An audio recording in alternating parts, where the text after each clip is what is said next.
Good afternoon and welcome to the Trade Talks Room. My name is Mary Margaret Herman and I work in international admissions at the University of Colorado, Denver. Our first speaker in the room is not Prince Harry's doppelganger. It is Eric Langenbach from DHL Express, and we're so grateful to have him here as well as all of you. So without further ado, Eric. Hello, everyone. See that the crowds have thinned out a little bit after lunch. Well, thank you for being here. I want to thank the World Trade Center of Denver for organizing the event. I've enjoyed all the talks this morning. Great lunch, great hearing from Jake Jabs. And I want to thank all of you for sticking around after lunch and deciding to come in here and talk with me a little bit about growth in international markets through e-commerce. So as I was introduced, my name is Eric Langenbach. I've spent the past 10 years as a sales and operations professional, primarily with DHL and supporting retail and e-commerce businesses. So I'll kind of start with a story. So in 2009, I was working to support a large retailer in an operations function. So our client was doing over 100,000 orders per day. And they were really concerned about fending off what they coined the 800-pound gorilla. Enough of where there was a large blown-up gorilla in the lobby of our distribution center, because we were constantly being tasked with finding out ways to help them keep their market share and fend off this big competitor they had. So the space that we were in was toys. So our client was ToysRUs.com, and what they were worried about were keeping foot traffic up in their stores. So their 800-pound gorilla was Walmart, and their concern was how do we keep up that nostalgic feeling of kids walking through toy stores with their parents, and then the kids ultimately going home and begging their parents to buy them the toys they just saw in the store. So we fast forward to September of 2018, and as we all know, our iconic toy store, Toys R Us, filed for Chapter 11 bankruptcy, and Walmart is now chasing their own 800-pound gorilla, which is Amazon.com. I illustrate that story because the way that we're buying products as consumers is changing. The old convenient method, and that's kind of how your Walmarts and Targets and big box stores got started, was making it a one-stop, easy place to purchase products. Now that's shifting to the e-commerce landscape. So I'd ask you, when you buy something online, what are you looking for from a website? Are you looking for the ease of purchase, for quick delivery times, for product availability, just for being comfortable with the website and trusting? And just by a show of hands, how many people bought their last product on Amazon? And it's because it's easy. And I'm not suggesting that any of us are going to be here and compete with Amazon, because we don't have the 100 billion plus market cap and funds to build a distribution network like they do. But the key is making it easy for customers to purchase is what's important and what's going to help you retain customers and attract new customers. So specifically today, we're here to talk about the international opportunity. So it's been really refreshing to hear all of our colleagues, whether it's people that are working in the public or private sector, talk about how do we grow trade, how do we make Colorado products accessible to the global marketplace. So by 2020, there will be 1.6 billion shoppers online and $900 billion spent on cross-border trade globally. To give that some perspective, there's about 250 million shoppers online in the US, so only about 14% of your potential clients are based in the US. So looking at the international marketplace provides very big opportunities, and what I want to talk to you about today is some of the commodities that sell well, how to market to customers in other countries, and give you a couple steps to ease into selling internationally in a couple countries that would be what I've seen in my experience as easier places to start. So when we think of commodities, and we being at DHL and our customers we work with, the top three categories we see selling internationally are clothing, shoes, and electronics. And I'll illustrate a story here about one of our clients when I was based in Los Angeles to drive home the importance of where you market your product to properly identify your customer base. So in the gaming community, and I am admittedly not a huge gamer, but our client in Santa Monica produced the game called League of Legends. If you're not familiar with League of Legends, as I wasn't, it's multiplayer game, people play as teams. So what I found out how big this was is Riot Games and company decided to have the League of Legends Global Championship at the Staples Center. And all people are going to do there is watch other people play video games. So this event sold out the Staples Center in less than an hour, which was quicker than Taylor Swift sold out the Staples Center that year. So when I heard that, I was sold that gaming's a big industry, and quickly found out the way to advertise gaming products is on YouTube. So the only place that these companies will market their product is YouTube, and that's globally. And what's important to think of is each country is going to have restrictions. So the China topic comes up a lot. So when you're marketing, YouTube, Facebook, and Twitter are not allowed in China. So if you're going to market to the Chinese community, you use Qzone, which is their social media platform. So while one commodity might lead you towards a certain platform for marketing, the country may have a restriction there. So it's important to delve into what countries are going to allow and what consumers are going to accept your form of marketing. We're blessed to be in Colorado, so I imagine there are many outdoor enthusiasts. And another commodity that we see selling a lot of, especially for Colorado companies, will be anything in the outdoor space. An example I'll share with you today is a company that helped develop a product that was used primarily for recovery of athletes that were training in ultra marathons. So these weren't your turkey trot 5Ks. This was more someone who's going out and running 70 miles in one race. So not what it sounds like very fun to me, but there are plenty of people out there that do participate in those events, and those products get sold through word of mouth marketing. So this company we worked with went out to races, and they decided we're going to go to the biggest international races we can, bring our products there, give it to people, let them use it, let the athletes talk to one another, and then international distributors came in after that. So they did not go market through online. They knew they were competing with bigger brands, and they needed to have some form of word of mouth marketing to help distribute their product. The reason I bring that story up is it's not just about selling through your website. Depending on what your commodity is, you may need to partner with local retailers, with local distributors, people that can gain trust in the market, and also help you understand why local consumers are going to purchase from you. So commodities we've discussed now, we've discussed marketing, and the next thing I'll move towards is countries. So one thing that I've seen companies not think about when selling international is how someone's going to pay them. So we take for granted here that you're going to have Apple Pay or someone's going to pay with a credit card. People ask about India as a market, and we heard Jake Jabs say today there's 1.4 billion people in India. What our research has shown us is 80% of payments are made with cash. So if you're selling online to India, it's going to be difficult to collect cash from someone from an online purchase, so not somewhere you'd want to start.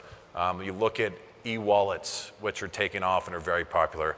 So somewhere like China, 67% of payments are made with e-wallet.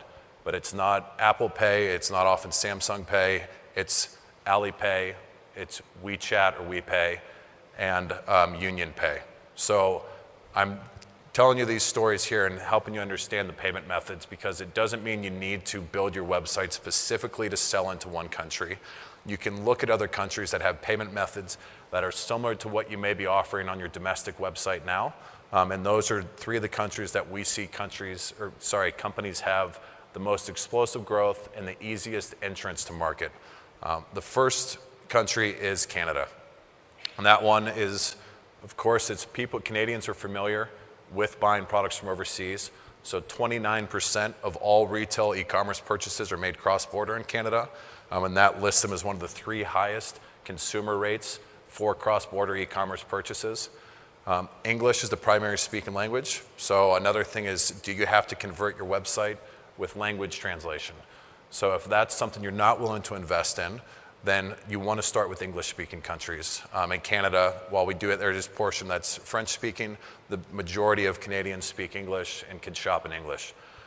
The next thing we look at as well is just the proximity. So just the fact that the US is close to Canada and Canadians and US citizens travel between both countries pretty frequently, there's more trust in buying from a US company. And that's something that is really important to consider, is when someone's buying from you, Why are they going to pick a company they don't know in a country they're not familiar with as opposed to buying from a local merchant? So you want to make it feel very local, make that international purchase feel like a domestic purchase. The second country that I recommend companies to look into is the UK. So I know there was a talk on Brexit, and I was sitting with a gentleman who was the speaker opposite of the Brexit conversation, and he said his room was pretty empty because everyone went to the Brexit conversation. So that's obviously a very hot topic right now. And what I think is for US companies that are selling e-commerce, Brexit actually provides us an opportunity. So if you think of now consumers in the UK, 67% of their cross-border purchases are made on Amazon or AliExpress, so they're made on marketplaces. I personally think that number will go down as we look at the EU laws starting, potentially the EU going away, which would then mean, well, I'm sorry, the UK leaving the EU, would then mean that a purchase from a British citizen or an English citizen from Germany is now going to have the same ramifications and same trade impact as buying from the US. So while it's going to impact the EU, it's going to impact how European companies sell to one another. That provides us opportunity in the US because the British citizens are going to look to buy goods outside of the EU as a result of what Brexit may have as an impact to them. The UK is also the second highest, and this you'll find a common theme looping in with Australia and Canada, the second highest most likely population to buy cross-border. So they're very familiar with buying cross-border purchases and thrive on looking for a variety of products, and they're comfortable with the logistics that are behind buying a cross-border purchase. The third country and the one that we see companies have the most exponential growth is Australia. So Australians are very hungry for a high variety of products. I've heard many stories of companies that we work with selling in Australia, of Australian consumers walking through malls, and then they'll go home and they'll purchase something online from an overseas store. So I know that seems more familiar here. At least I have pulled out the Amazon app after walking out of a store and bought something domestically. Australian consumers are comfortable enough with cross-border purchases to do that from a US company. There's also a very high de minimis. So the value products can move into the country is set now roughly $750 without any duty and tax implication for the consumer. So we found that 70% of consumers globally with a cross-border purchase want to have duties and taxes built into the cost of their product. So what that allows you to do in Australia is price your products accordingly when selling to Australian consumers, keep it under that duty and tax threshold, so when products move in, they move smoothly through clearance, smoothly clear through customs, right to your customer's door, and gives them a very domestic feel when they're purchasing from abroad. So what have we talked about today, and what are some calls to action? The first thing is, e-commerce is changing the way that we purchase products. And while we're feeling that impact here domestically, really want to highlight how big the opportunity is globally. If you think back to the story I told at the beginning here about Toys R Us being out of business, I can tell you there were 2,000 people working in a fulfillment center that never thought that was going to happen, me being one of them. And it's because of the way e-commerce has shifted the way we do business. And globalization is a big part of that. The world is becoming more connected, and logistics and shipping processes are improving constantly with technology to allow you to reach international customers more. So there's 1.6 billion shoppers and 900 billion being spent on cross-border purchases annually. The second thing is marketing. So make sure you market to your consumers, whether that be the country they're in, the commodities you're selling. Find out how customers find you and how to make it easy for them to purchase from you once they do uncover your product. The third is countries. So it's not, you don't need to open your product up to the world. I hear a lot of people talk about IP concerns, or is someone going to copy my product? Start with countries that you are comfortable with that are not going to steal your product. So China is the biggest e-commerce market in the world, but China is very isolated in how they allow consumers to purchase. You're going to have to market specific to China, specific pay methods, and there's of course the concern of copycat products coming out of there. So if you're not comfortable with that, you're just starting, go to the three countries that I mentioned, which are the UK, Australia, and Canada. It's local language. There's less barrier to entry for you to start selling there. So we're at World Trade Day. There's a lot of resources around here. I know the Denver World Trade Center is more than willing to help go global. You have the Office of Economic Development and International Trade. the Small Business Exporters Association, and then many members of the private sector that are here and want to help Colorado grow and become a larger exporting state and getting our products out to the world. So thank you very much for coming in and listening to me today and discussing more about how to grow internationally through e-commerce. And now I believe we have a few minutes for any questions that anyone might have.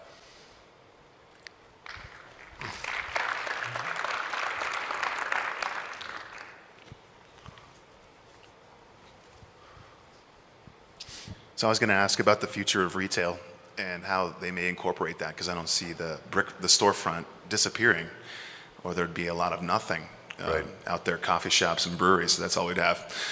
Just curious, do you see a model of less inventory and more options available through retail fronts, through their online fulfillment centers, or is it going to be traditional retail until they all fail?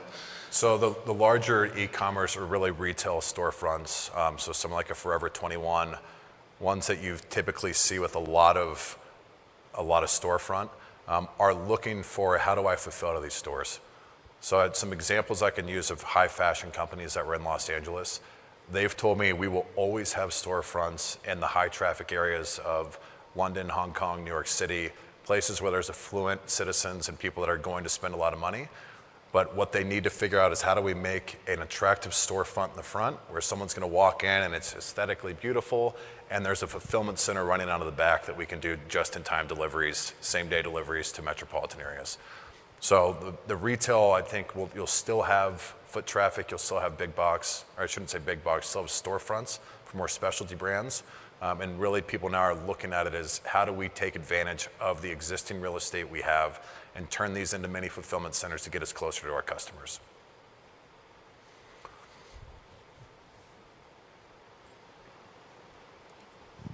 Do you have any comments that you can share about higher priced product that's not technology? And I'm thinking specifically buying jewelry online that's typically bought in a brick and mortar store.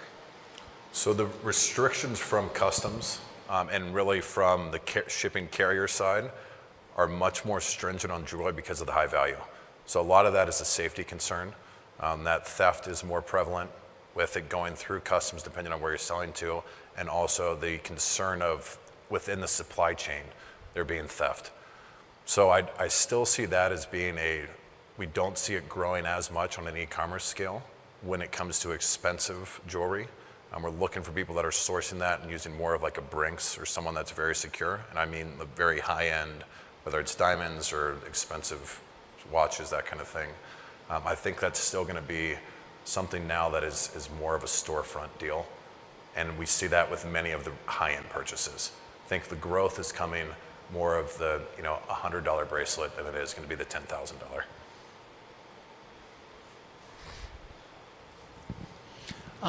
You did mention that Canada, UK, and Australia are the easiest markets to get into from Colorado.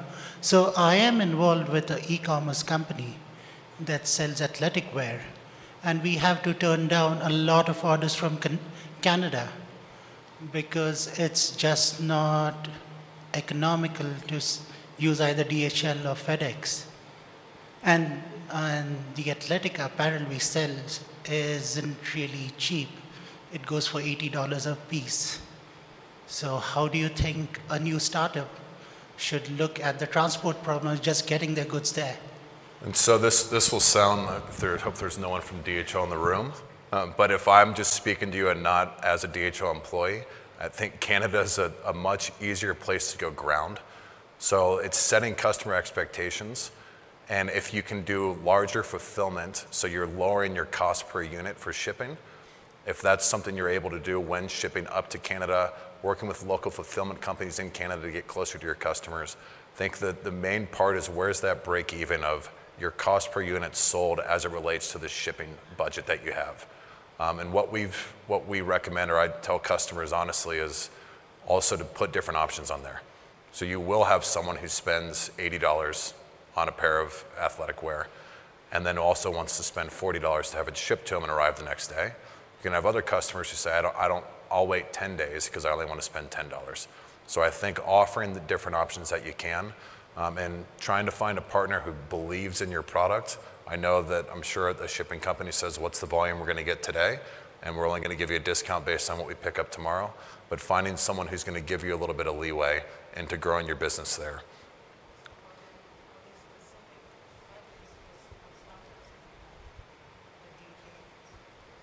We can talk after if you want to, yeah. But it's a really good point and a conversation that I've had, and, a lot. And there's a lot of different ways you can attack it and still grow that market. Any other questions? It's really quick. You had mentioned what do we look for in a website, right? When you go shopping. One of the things that I look for, and a lot of people do, I think, reviews. Right. So how important is it to curate reviews on our own website versus, say, putting our product on Amazon just to be able to curate more reviews there? What's your take on that? Extremely important. So I think the review component is understanding what are the reviews telling you. So are you just getting product reviews? Are you also getting reviews concerning delivery or acceptance of payment? So I think the Amazon reviews will tell you more product-related focus, while your own website might tell you checkout experience or customer experience. So using both of those are very important methods.